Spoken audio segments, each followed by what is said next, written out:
In February 1943, the German Sixth Army laid down its arms at Stalingrad.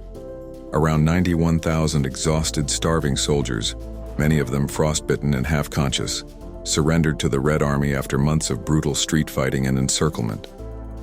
Most of them believed that whatever happened next, they would at least be treated as prisoners of war under the Geneva Convention and eventually see home again. Almost all of them were wrong. The Soviets, who had watched millions of their own soldiers die in German captivity, had little interest in sympathy. The prisoners were forced almost immediately onto long marches toward camps deep inside the Soviet Union. Many had barely eaten for weeks, were suffering from wounds, disease, and exposure, and were in no condition to travel.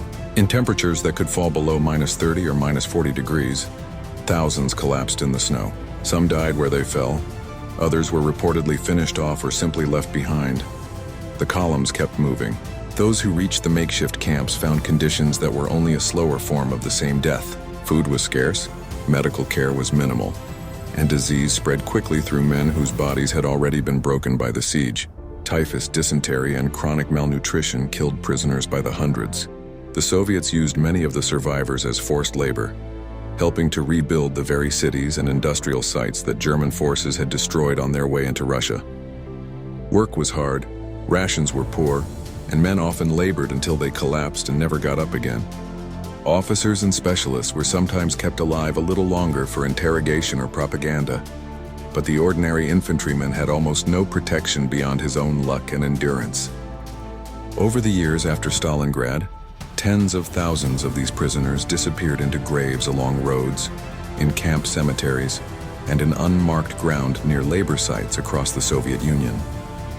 By the time Moscow finally released the last major groups of German prisoners in the mid-1950s, only around 5,000 men from the original 91,000 who surrendered at Stalingrad were still alive to return home. For the Sixth Army, the decision to surrender was supposed to mean survival. In reality, for most of them, it led to a slower and harsher death than many faced in combat.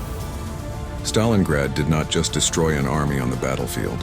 It condemned almost an entire generation of its survivors to die far from home, in someone else's ruined country. Subscribe for more war and history stories.